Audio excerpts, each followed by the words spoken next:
अस्सलाम वालेकुम बच्चों। उम्मीद है आप खैरियत से होंगे। मैं हूं लुत्फुल्लाह सिद्दीकी, आपका केमिस्ट्री का उस्ताद। यूएचएस एमडी कैट 2024 कैसा एग्ज़ाम था? केमिस्ट्री पोर्शन इंतहाई इजी था। कुछ क्वेश्चंस बहुत ही इजी थे लेकिन टेक्निकल थे। उनमें बाकी जो ऑप्शंस हैं वो भी राइट नज़र आ रही थी, ऐसा लग रहा था कि वो भी बिल्कुल करेक्ट है। हम इसमें एनालाइज करेंगे इस टेस्ट को और डिस्कस भी करेंगे, और ये भी डिस्कस करेंगे कि किस यूनिट से कितने एमसीक्यू आए हैं। तो सबसे पहले हम डिस्कस करेंगे कि किस यूनिट से कितने एमसीक्यू आए हैं। तो जैसे कि अगर हम बेसिक कॉन्सेप्ट्स की बात करें, बेसिक कॉन्सेप्ट्स में टोटल 4 एमसीक्यू आए हैं बेसिक कॉन्सेप्ट से, यानी कि न्यूमेरिकल्स हैं, मोल्स हैं, इससे रिलेटेड हमारे पास टोटल 4 एमसीक्यू हैं। Next atomic structure, atomic structure जिसमें क्वांटम नंबर्स की हम बात करते हैं, इलेक्ट्रॉनिक कन्फिग्रेशन की बात करते हैं, इसमें टोटल 2 एमसीक्यू थे।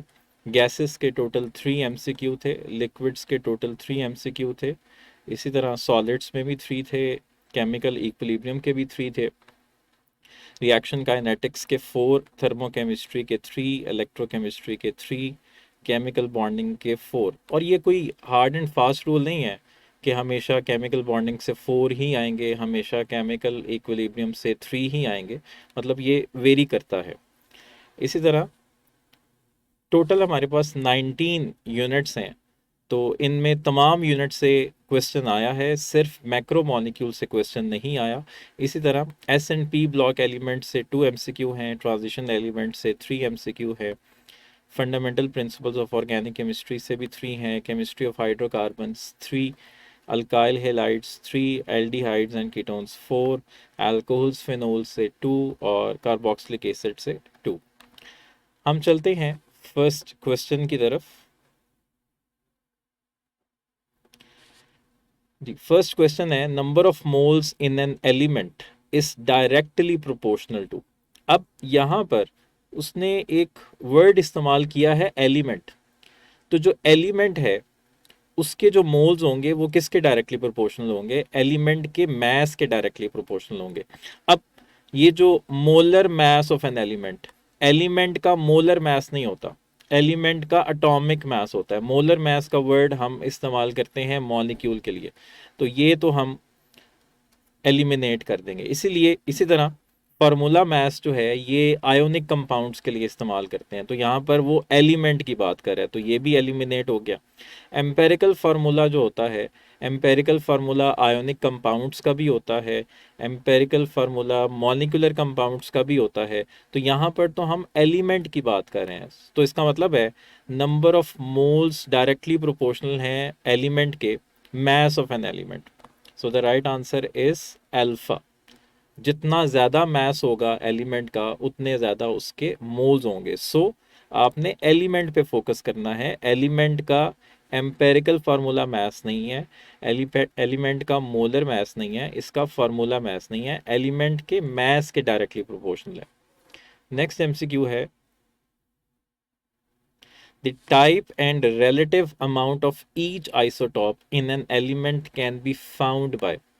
एक एलिमेंट के कितने आइसोटॉप्स हैं और उनकी एबंडेंस क्या है और उनका मास क्या है, ये हम फाइंड आउट करते हैं बाय मास स्पेक्ट्रोमेट्री।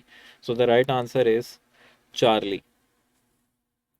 नेक्स्ट है, the atomic masses of element depend upon. Element का एटॉमिक मास किस पे डिपेंड करता है? अब हमें पता है कि एलिमेंट्स जो हैं उनके आइसोटॉप्स होते हैं और हर आइसोटॉप की एक रिलेटिव अबंडेंस होती है। तो हम क्या करते हैं, हम उन आइसोटॉप्स के मास को उनकी अबंडेंस के साथ मल्टीप्लाई करते हैं और फिर इन सब को ऐड करके 100 से डिवाइड करते हैं, तो बेसिकली हम एवरेज निकालते हैं।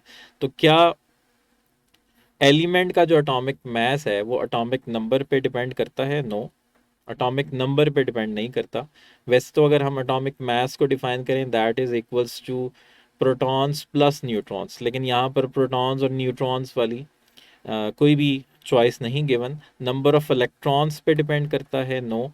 Number of isotopes and their abundance, yes, एक एलिमेंट के कितने आइसोटॉप्स हैं और उनकी अबंडेंस क्या है, इस पे उस एलिमेंट का एटॉमिक मास डिपेंड करता है। Right answer is Charlie.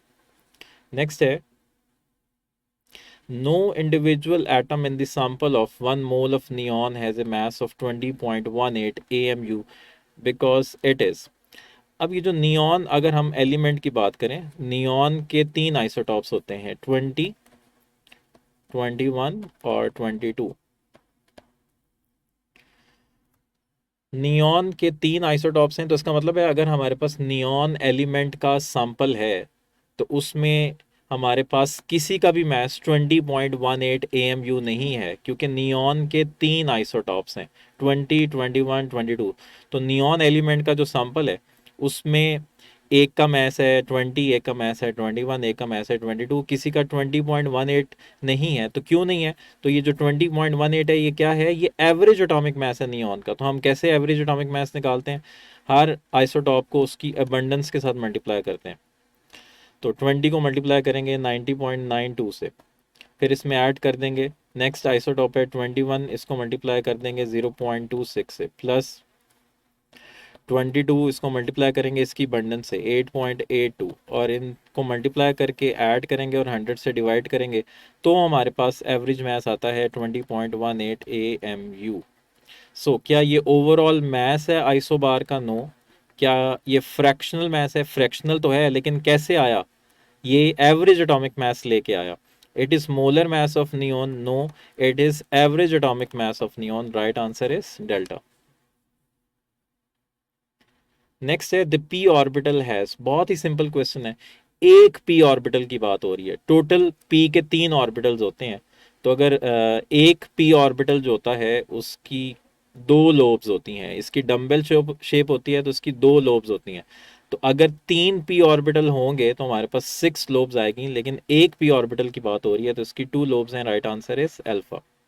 Next है, which of the following electronic configuration is correct for carbon? बहुत सिंपल है, कार्बन का एटॉमिक नंबर है 6, 1s2, 2s2 और 2p2। So the right answer is Charlie. Next है, intermolecular forces between molecules of ideal gas are. जी, हमने discuss भी किया था आइडियल और नॉन आइडियल गैसेस का डिफरेंस, हमने डिस्कस किया था काइनेटिक मॉलिक्यूलर थ्योरी में। और काइनेटिक मॉलिक्यूलर थ्योरी का ये जो पोस्टुलेट है ये सिर्फ आइडियल गैस के लिए है, और इसको हम फॉल्टी पोस्टुलेट कहते हैं। ये फॉल्टी पोस्टुलेट है किसके लिए? ये फॉल्टी पोस्टुलेट है रियल गैसेस के लिए, नॉन आइडियल गैसेस के लिए। तो काइनेटिक मॉलिक्यूलर थ्योरी का ये पोस्टुलेट है, there are no forces of attraction among the gas molecules. तो यानी कि ये आइडियल गैस की बात कर रहे हैं, तो आइडियल गैस में फोर्सेज ऑफ अट्रैक्शन नहीं होती। So the right answer is delta absent.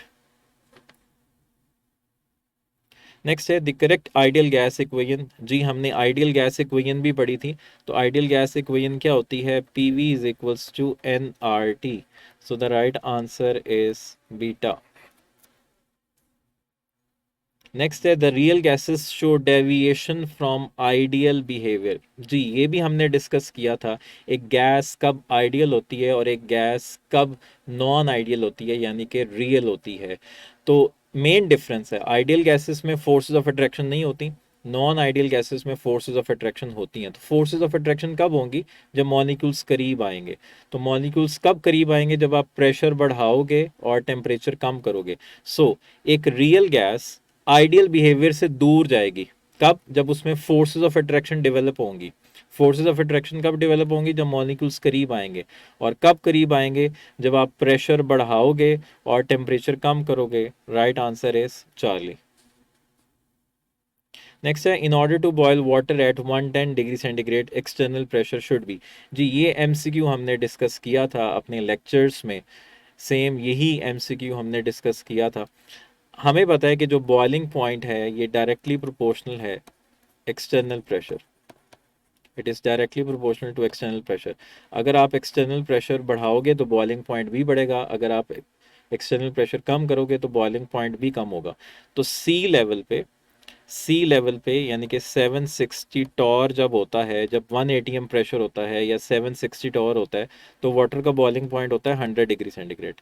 तो अगर आप वाटर को बॉयल करना चाह रहे हो 110 डिग्री सेंटीग्रेड पे, यानी कि 100 से ऊपर लेके जाना चाह रहे हो उसका बॉइलिंग पॉइंट, तो ऑब्वियसली आप एक्सटर्नल प्रेशर बढ़ाओगे, तो आप 760 से ज़्यादा करोगे। तो यहाँ पर 760 से ज़्यादा वाली कौन सी ऑप्शन है? ऑप्शन है बी, 760 टू 1200 टॉर। नेक्स्ट है which one of the following do not have tendency to form hydrogen bonding. Hydrogen bonding भी हमने डिस्कस किया था। हाइड्रोजन बॉन्डिंग के लिए पार्शल पॉजिटिव हाइड्रोजन और इलेक्ट्रोनेगेटिव एलिमेंट्स नाइट्रोजन, ऑक्सीजन और फ्लोरीन, इनमें से कोई एक एलिमेंट होना चाहिए। तो अमोनिया में भी हाइड्रोजन बॉन्डिंग है क्योंकि इसमें नाइट्रोजन और पार्शल पॉजिटिव हाइड्रोजन है। इथाइल अल्कोहल में भी हाइड्रोजन बॉन्डिंग है। कार्बोक्सिलिक एसिड में भी OH है। ये जो हाइड्रोकार्बन है इसमें सिर्फ कार्बन और हाइड्रोजन है, इसमें ना ऑक्सीजन है, ना नाइट्रोजन है, ना फ्लोरीन है, तो इसमें हाइड्रोजन बॉन्डिंग नहीं होगी। Right answer is delta. Next है boiling point of a liquid is a temperature at which. ये भी हमने डिस्कस किया था। बॉइलिंग पॉइंट की डेफिनेशन क्या होती है? The temperature at which vapour pressure of a liquid becomes equal to the external pressure. Vapour pressure equals the atmospheric pressure या एक्सटर्नल प्रेशर। तो क्या इसमें हम विस्कोसिटी को डिस्कस करते हैं? नो। क्या इसमें हम सरफेस टेंशन को डिस्कस करते हैं? नो। क्या इसमें हम विस्कोसिटी को डिस्कस करते हैं? नो। इसमें हम वेपर प्रेशर की बात करते हैं। नेक्स्ट है whenever the crystalline solids are broken they do so along definite planes known as। जब भी हम किसी क्रिस्टलाइन सॉलिड को तोड़ते हैं, ये हमने प्रॉपर्टीज ऑफ क्रिस्टलाइन सॉलिड्स में ये डिस्कस किया था। क्लीवेज, क्लीवेज क्या होता है? जब आप बड़े क्रिस्टल को छोटे क्रिस्टल्स में ब्रेक करते हो, तो ये अलोंग डेफिनेट प्लेन्स हम उस क्रिस्टल को जो है वो ब्रेक करते हैं। उन प्लेन्स को हम कहते हैं cleavage planes. Right answer is alpha. Refractory planes नहीं होते, सैजिटल प्लेन्स नहीं होते, कोरोनल प्लेन्स नहीं होते। नेक्स्ट है one of the following is not N example of amorphous solids. इनमें से कौन सी एग्जांपल नहीं है एमॉर्फस सॉलिड की? ये भी हमने डिस्कस किया। प्लास्टिक एमॉर्फस सॉलिड है, ग्लास एमॉर्फस सॉलिड है, रबर एमॉर्फस सॉलिड है, जबकि ग्लूकोज जो है ये क्रिस्टलाइन सॉलिड है, एमॉर्फस सॉलिड नहीं है। Right answer is Charlie. Next है in graphite the carbon atoms are arranged in which of the following structure. तो ग्रेफाइट में एक कार्बन फर्दर 3 कार्बन एटम्स के साथ अटैच्ड होता है। ये भी हमने डिस्कस किया था, जिसमें कार्बन का एक इलेक्ट्रॉन फ्री होता है और ये लेयर्स की फॉर्म में होता है। तो इसमें ग्रेफाइट का स्ट्रक्चर होता है hexagonal. Right answer is beta.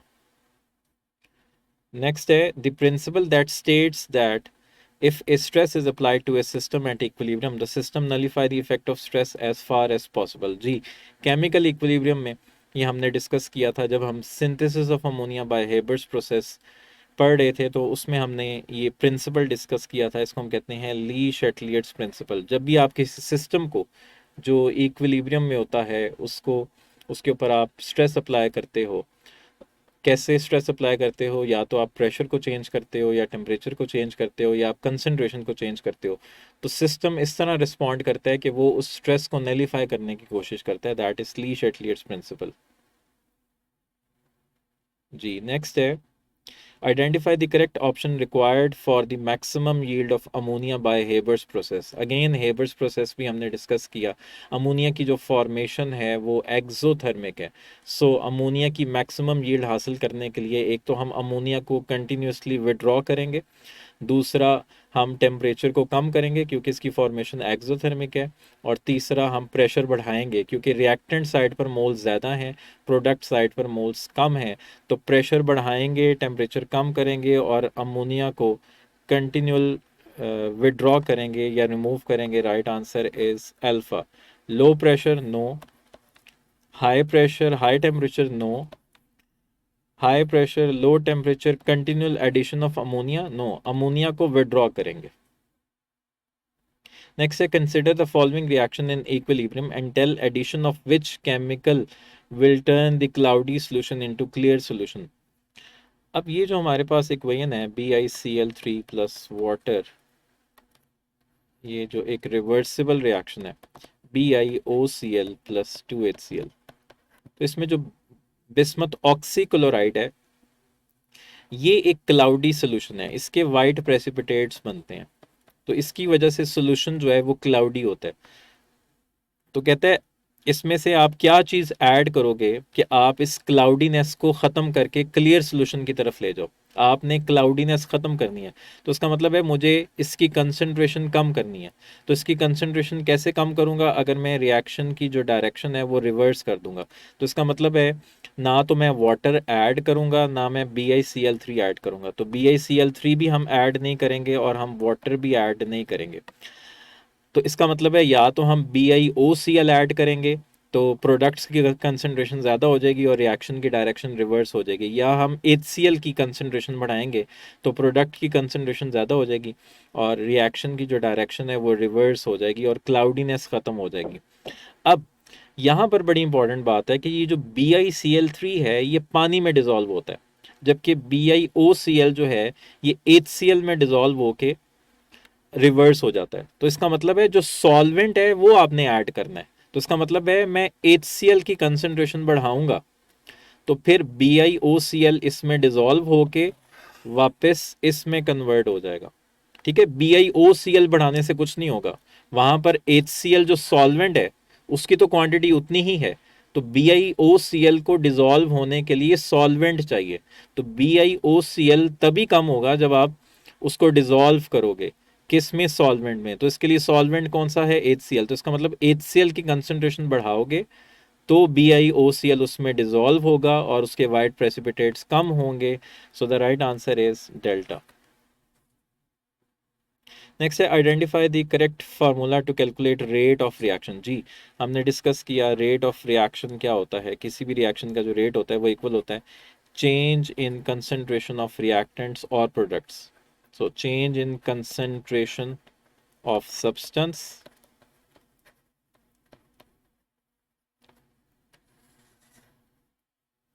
divided by time taken for the change। इस चेंज में कितना टाइम लगा।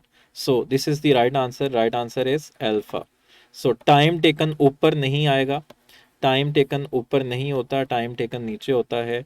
और इसमें तो हम मल्टीप्लाई कर रहे हैं चेंज इन कंसंट्रेशन के साथ, इसमें चेंज इन कंसंट्रेशन से डिवाइड कर रहे हैं और साथ मल्टीप्लाई भी कर रहे हैं। सो the right answer is alpha. Next, consider the hypothetical equation A plus B, it gives C and D. Which of the following represents correct rate of equation? तो यही हमारे पास वो कह रहा है ये एक hypothetical equation है, तो इसकी आप rate equation बनाएं। तो इसमें जो rate equation है वो क्या बनेगी? Rate is equals to K concentration of A और जो moles हैं वो exponent बन जाएगी into concentration of B, जो moles हैं exponent बन जाएगी। So the right answer is beta. If a reaction rate does not change with concentration, then it is। अगर एक रिएक्शन का रेट कंसंट्रेशन को चेंज करने से चेंज नहीं होता तो इसका मतलब है वो जीरो ऑर्डर रिएक्शन है। ये हमने order of the reactions discuss किए थे। Right answer is delta. Which of the following is correct Arrhenius equation. जी, रिएक्शन काइनेटिक्स में हमने आर्हीनियस इक्वेशन भी डिस्कस की थी। आर्हीनियस इक्वेशन हमें रिलेशनशिप बताती है between rate constant and temperature, and this is K is equals to AE minus EA over RT. Right answer is beta. Next है in endothermic reaction the heat content of। Endothermic reaction में क्या होता है? Heat absorb होती है, तो product की energy reactant से ज़्यादा होती है। Reactants and products is equal, no. reactant is more than that of products, no। products is more than that of reactants, yes। Product का हीट कंटेंट ज़्यादा होता है, yes, this is the right answer। reactants and products will not change, no। Product की energy ज़्यादा होती है reactant से। Next है all of the following steps are used to calculate the latest energy in Born Haber cycle except. Born Haber cycle में हम क्या कहते हैं? हम सबसे पहले जो मेटल एटम होता है उसको हम एटॉमिक फॉर्म में कन्वर्ट करते हैं, उसको हम सब्लिमेट करते हैं, फिर हम उसमें से इलेक्ट्रॉन निकालते हैं, यानी कि हम उसको आयोनाइज करते हैं। इसी तरह जो नॉन मेटल होता है वो डायटॉमिक स्टेट में है तो उसको भी हम एटॉमिक स्टेट में कन्वर्ट करते हैं और फिर वो इलेक्ट्रॉन गेन करता है, तो इस तरह वो भी आयोनाइज हो जाता है। तो इसमें हम मेटल को एटमाइज करते हैं, उसको एटम की फॉर्म में कन्वर्ट करते हैं, यस। मेटल को आयोनाइज करते हैं, यस। नॉन मेटल को भी आयोनाइज करते हैं। क्या मेटल को डी आयोनाइज करते हैं? नो, मेटल को डी आयोनाइज नहीं करते। Right answer is Charlie. तो उसने यही पूछा है कि इसमें सारे स्टेप्स इन्वॉल्व होते हैं सिवाय एक के। नेक्स्ट है the enthalpy change when 1 mole of water is formed by the reaction of acid with an alkali under standard conditions। तो 1 मोल वाटर कब बनता है? जब 1 मोल हाइड्रोजन आयन आता है एसिड से और 1 मोल हाइड्रोक्साइड आयन आता है बेस से, तो 1 मोल वाटर बनता है। इसको हम कहते हैं enthalpy of neutralisation. Right answer is delta. Next है oxidation of number of Mn in KMnO4 is. KMnO4 ये भी हमने डिस्कस की थी ऑक्सीडेशन स्टेट। पोटेशियम +1 है, मैंगनीज की फाइंड आउट करनी है। ऑक्सीजन 4 एटम है और इन सब का सम 0 है, पूरे मॉलिक्यूल पे चार्ज 0 है। तो मैंगनीज की हमने फाइंड आउट करनी है। ऑक्सीजन की होती है -2, तो -2 × 4 -8, -8 +1 ये हो गया -7 और -7 दूसरी तरफ जाके हो जाएगा +7। तो मैंगनीज की ऑक्सीडेशन स्टेट है +7। Right answer is delta. Which step is irrelevant with respect to balancing of redox equation by oxidation number method? Oxidation number method में कौन सा स्टेप जो है हम फॉलो नहीं करते? इसमें कौन सा स्टेप हम फॉलो नहीं करते? Split the reaction into 2 half reactions. क्या ऑक्सीडेशन नंबर मेथड में हम जो 2 हाफ रिएक्शंस हैं उसको स्प्लिट करते हैं? नहीं, ऑक्सीडेशन नंबर मेथड में हम नहीं करते। ऑक्सीडेशन हाफ रिएक्शन और रिडक्शन हाफ रिएक्शन को हम अलग नहीं लिखते। ये हम किस में लिखते हैं? ये हम आयन इलेक्ट्रॉन मेथड में लिखते हैं। सो यही हमारा आंसर है। बाकी ऑप्शंस भी देखते हैं। Assign oxidation number to all the atoms involve in the equation. Yes, हम तमाम एटम्स की ऑक्सीडेशन नंबर लिखते हैं। Identify the element undergoing to change in oxidation number. Yes, उन एलिमेंट्स को आइडेंटिफाई करते हैं जिनकी ऑक्सीडेशन स्टेट चेंज हो रही है, और फिर हम इलेक्ट्रॉन्स लॉस्ट और गेन को बैलेंस करते हैं। तो ये तीनों हम करते हैं। Split the reaction into 2 half reactions ये हम नहीं करते ऑक्सीडेशन नंबर मेथड में, ये हम करते हैं आयन इलेक्ट्रॉन मेथड में। नेक्स्ट है which of the following is not a correct feature of electrolytic cell. इनमें से इलेक्ट्रोलाइटिक सेल का करेक्ट फीचर नहीं है। कौन सा फीचर करेक्ट नहीं है? Reduction occurs at cathode, cathode पे रिडक्शन होती है, ये फीचर ठीक है। ऑक्सीडेशन एनोड पे होती है, ये फीचर भी ठीक है। अल्टरनेटिंग करंट सोर्स कनेक्ट होता है इलेक्ट्रोड्स के साथ, no. Direct current source attach करते हैं हम, अल्टरनेटिंग करंट सोर्स नहीं होता। इलेक्ट्रोड्स के साथ हम डायरेक्ट करंट सोर्स अटैच करते हैं, तो ये फीचर नहीं है। Electrochemical reaction takes place, yes, यानी कि इलेक्ट्रिसिटी की मदद से केमिकल रिएक्शन होता है, तो ये भी होता है, तो ये इसका फीचर नहीं है। अल्टरनेटिंग करंट सोर्स नहीं होता, डायरेक्ट करंट सोर्स होता है। Which of the following has a coordinate bond? जी, केमिकल बॉन्ड में हमने डिस्कस किया, NaCl में आयोनिक बॉन्ड है, कैल्शियम ऑक्साइड में आयोनिक बॉन्ड है, वाटर में कोवलेंट बॉन्ड है। तो NH3 में कोवलेंट भी है और कोऑर्डिनेट कोवलेंट भी है। इसमें नाइट्रोजन अपना लोन पेयर डोनेट करता है बोरॉन को, तो ये है जी coordinate covalent bond. Right answer is Charlie. Next है which of the following is not a feature of valence shell electron pair repulsion theory. Valence shell electron pair repulsion theory का कौन सा फीचर नहीं है? It determines the shape of the molecule, ये इसका feature है, ये हमें शेप बताती है। Pairs of electrons repel each other, ये भी इसका फीचर है। It helps in understanding interaction of medicinal drug molecules.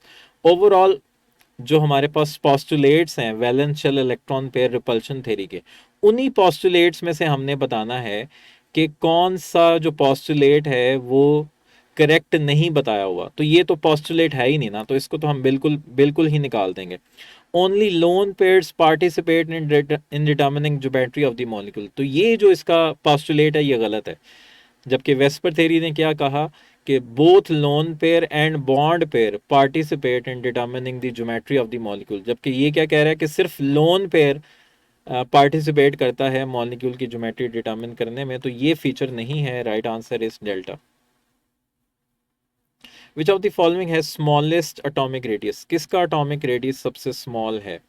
Ji, magnesium 12 है, फिर हमारे पास यहाँ पर फॉस्फोरस है, इधर सोडियम है और फिर इधर सल्फर है, तो left to right atomic radius decrease होता है, तो सल्फर का सबसे कम होगा। Right answer is beta. Next है the difference of lithium from the other alkali metals is mainly because of. Lithium basically हर ग्रुप का जो पहला मेंबर होता है वो बाकियों से डिफरेंट होता है। क्यों? एक तो उसका स्मॉल साइज होता है, दूसरा उसकी हाई चार्ज डेंसिटी होती है। Small radius and high charge density. Right answer is delta. Which of the following is not basic in nature. जो मेटल्स हैं वो बेसिक ऑक्साइड्स बनाते हैं, तो इसमें मैग्नीशियम, पोटेशियम, सोडियम ये तो प्रॉपर मेटल्स हैं, तो इनके तो बेसिक ऑक्साइड्स होंगे। जबकि एल्यूमिनियम जो है इसमें बेसिक ऑक्साइड कम है, और ये बेसिकली प्योरली बेसिक नहीं है, ये एम्फोटेरिक है। चूँकि ये मेटलॉइड है, इसमें बेसिक और एसिडिक दोनों करेक्टर पाया जाता है, तो ये प्योरली बेसिक नहीं है। Right answer is alpha. The solubility of sulphates of alkaline metals generally. जी, ये हमने बात की थी कि सल्फेट्स की जो सॉलिबिलिटी है वो टॉप टू बॉटम डिक्रीज होती है। Right answer is beta. Which of the following is not N alloy. इनमें से कौन सा एलॉय नहीं है? स्टील एक एलॉय है, ब्रास एक एलॉय है, ब्रॉन्ज एक एलॉय है, जबकि ग्रेफाइट एक एलॉय नहीं है। एलॉय क्या होता है? मेटल्स के मिक्सचर्स, जबकि ग्रेफाइट जो है ये एक एलिमेंट है, ये कार्बन है, तो ये एक एलॉय नहीं है। Right answer is delta. Electronic configuration of chromium. Chromium की इलेक्ट्रॉनिक कन्फिग्रेशन क्या है? आर्गॉन। और हमें पता है कि ये आ, इसकी हाफ फिल्ड कन्फिग्रेशन होती है और ये बाकियों से ज़्यादा स्टेबल होता है, तो ये 3d5 होता है और 4s1 होता है, तो इसका 4s का एक इलेक्ट्रॉन जंप करके 3d में चला जाता है, तो 3d5 4s1। Right answer is Charlie. Which of the following is not a property of transition elements. इनमें से कौन सी प्रॉपर्टी नहीं है ट्रांजिशन एलिमेंट्स की? विच of the following is not a property of transition elements. High melting point, क्या इनका melting point high होता है? यस, ये इनकी प्रॉपर्टी है। Good conductor of electricity, yes ये गुड कंडक्टर हैं। हार्ड मेटल्स हैं, यस ये हार्ड होते हैं। Ions and compounds are colourless, तो क्या इनके आइंस और कंपाउंड्स कलरलेस होते हैं? नो, इनके आइंस और कंपाउंड्स कलर्ड होते हैं, तो ये इनकी प्रॉपर्टी नहीं है। Right answer is delta. Next है one butene and two butene are showing which type of isomerism. तो वन ब्यूटीन में डबल बॉन्ड वन पोजीशन पे है, टू ब्यूटीन में डबल बॉन्ड सेकंड पोजीशन पे है, तो इसमें फंक्शनल ग्रुप की पोजीशन चेंज हो रही है, so this is position isomerism. Functional group isomerism कब होता है? जब दोनों का मॉलिक्यूलर फार्मूला सेम होता है लेकिन दोनों में फंक्शनल ग्रुप ही डिफरेंट होते हैं। मेटामेरिज्म में फंक्शनल ग्रुप के दोनों तरफ अनइक्वल डिस्ट्रीब्यूशन होती है कार्बन एटम्स की। चेन आइसोमरिज्म में कार्बन स्केलेटन जो है वो चेंज हो जाता है। Which type of isomerism is displayed by compounds having same structural formula but different position of atoms on both sides of the carbon bond? अब यहाँ पर उसने एक हिंट दे दिया, कंपाउंड्स का स्ट्रक्चरल फार्मूला सेम है। अगर स्ट्रक्चरल फार्मूला सेम है इसका मतलब है फिर अब हम उनकी ओरिएंटेशन की बात करेंगे, तो जब हम ओरिएंटेशन की बात करेंगे तो फिर वो ज्योमेट्रिक आइसोमरिज्म होगा। चेन आइसोमेरिज्म में तो स्ट्रक्चरल फार्मूला सेम नहीं होता, मेटामेरिज्म में स्ट्रक्चरल फार्मूला सेम नहीं होता, टॉटोमेरिज्म में स्ट्रक्चरल फार्मूला सेम नहीं होता, जियोमेट्रिक आइसोमेरिज्म में स्ट्रक्चरल फार्मूला सेम होता है, लेकिन जो आइडेंटिकल ग्रुप्स हैं उनकी स्पेस में ओरिएंटेशन डिफरेंट होती है। Right answer is Charlie. Homocyclic organic compounds are subdivided into two types, namely. जो होमोसाइक्लिक ऑर्गेनिक कंपाउंड्स होते हैं ये इनकी दो टाइप्स होती हैं, एक होते हैं एलिसाइक्लिक और एक होते हैं एरोमेटिक। एलिसाइक्लिक कौन से होते हैं? जब aliphatic compounds alkanes alkenes cyclic form में आ जाएं तो वो एलिसाइक्लिक, और एरोमेटिक वो होते हैं जिनमें बेंजीन रिंग आ जाए या हक्कल्स रूल जो डिफाइन करता है उनके अकॉर्डिंग जो एरोमेटिक कंपाउंड्स होते हैं, सिंपली जो एरोमेटिक कंपाउंड्स हैं वो तो हम वही कहते हैं जिसमें बेंजीन रिंग आ जाए। तो होमोसाइक्लिक जो हैं वो दो तरह के होते हैं, एलिसाइक्लिक और एरोमेटिक। नेक्स्ट है which of the following is an example of substituent group which release electrons to benzene ring. जो इलेक्ट्रॉन रिलीज करता है बेंजीन रिंग को उसको हम कहते हैं ऑर्थो पैरा डायरेक्टिंग ग्रुप। तो CN जो है ये मेटा डायरेक्टिंग ग्रुप है, NR+3 भी मेटा डायरेक्टिंग ग्रुप है, NO2 भी मेटा डायरेक्टिंग ग्रुप है, तो NH2 जो है ये ऑर्थो पैरा डायरेक्टिंग ग्रुप है। Right answer is Charlie. Which one of the following represents nitration of benzene correctly. जी बहुत ही टेक्निकल क्वेश्चन था। हमें पता है जब हम नाइट्रेशन करते हैं तो बेंजीन को हम रिएक्ट करवाते हैं नाइट्रिक एसिड के साथ, H2SO4 के प्रेजेंस में। टेम्परेचर होता है 50 to 55 डिग्री सेंटीग्रेड। तो सब में ही H2SO4 50 to 55 डिग्री सेंटीग्रेड लिखा हुआ है और सब में ही नाइट्रिक एसिड के साथ रिएक्शन हो रहा है बेंजीन का।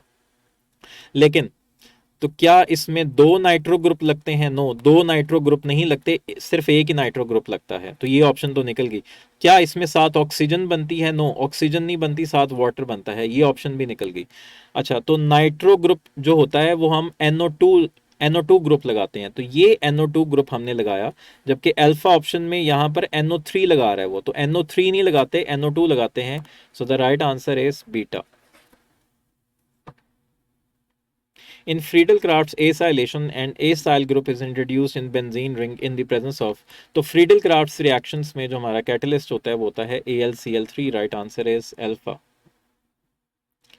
नेक्स्ट है identify the correct ascending order of reactivity of alkyl halides. तो सबसे कम जो रिएक्टिव होते हैं अल्काइल हेलाइड्स में, वो अल्काइल फ्लोराइड सबसे कम रिएक्टिव होते हैं, अल्काइल क्लोराइड उससे ज़्यादा होते हैं, अल्काइल ब्रोमाइड उससे ज़्यादा होते हैं, और सबसे ज़्यादा रिएक्टिव होते हैं अल्काइल आयोडाइड। सो फ्लोराइड्स की रिएक्टिविटी सबसे कम, क्योंकि उसने असेंडिंग ऑर्डर की बात की है तो आपने लोएस्ट से हाईएस्ट की तरफ जाना है। So the right answer is beta. Identify the correct statement related to substitution and elimination of alkyl halides. तो आपने करेक्ट स्टेटमेंट बतानी है। Strong bases causes substitution in preference to elimination. No, strong bases favour करती हैं elimination को, जबकि ये कह रहा है कि सब्स्टिट्यूशन को फेवर करती हैं। नो। अच्छा, role of leaving groups in elimination is similar to substitution. Yes, ये करेक्ट है। Substitution is favoured more than elimination by decreasing solvent polarity. No, ये गलत है। सब्स्टिट्यूशन फेवर होती है सॉल्वेंट की पोलैरिटी बढ़ाने से, तो ये गलत है। Decrease in temperature will favour elimination. No, temperature increase करने से एलिमिनेशन फेवर होता है, तो ये भी गलत है। तो पीछे एक ही ऑप्शन बची। लिविंग ग्रुप का जो रोल होता है वो सेम होता है एलिमिनेशन में भी और सब्स्टिट्यूशन में भी। Next is alkyl halides involving CX bond breakage. Carbon halogen bond break हो रहा है और कार्बन और न्यूक्लियोफाइल का बॉन्ड बन रहा है साइमल्टेनियसली।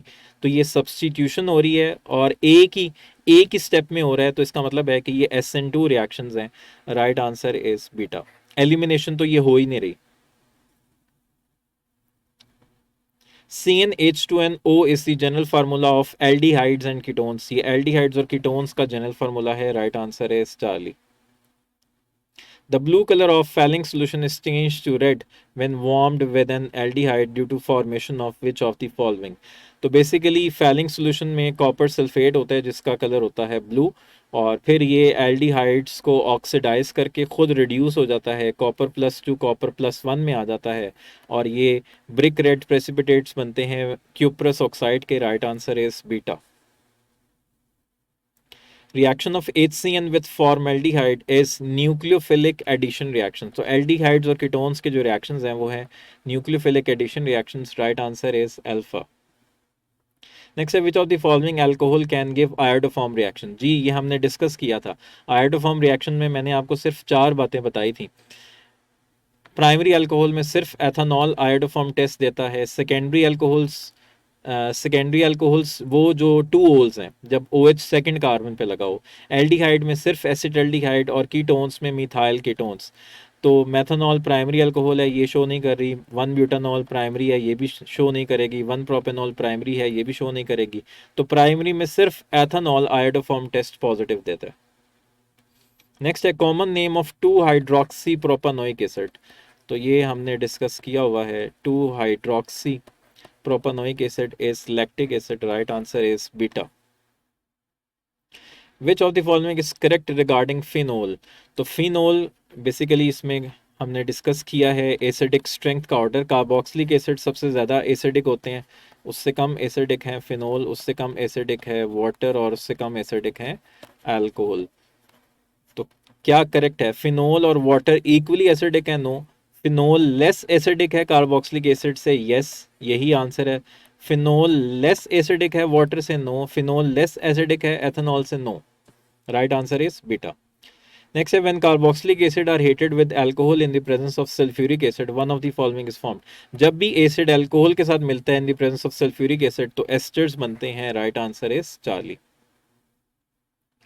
और लास्ट है which one of the following is not an amino acid. इनमें से कौन सा अमाइनो एसिड नहीं है। ग्लूटामिक एसिड बी अमाइनो एसिड है, ये एक एसिडिक अमाइनो एसिड है। ग्लाइसिन एक न्यूट्रल अमाइनो एसिड है। लाइसिन एक बेसिक अमाइनो एसिड है। तो फॉलिक एसिड एक अमाइनो एसिड नहीं है। जी बच्चों, तो आपको आइडिया हो गया होगा कि ये जो क्वेश्चंस हैं ये बहुत सिंपल क्वेश्चंस थे और उम्मीद है कि आपने बहुत अच्छा स्कोर किया होगा। Wish you good luck. अल्लाह हाफिज़।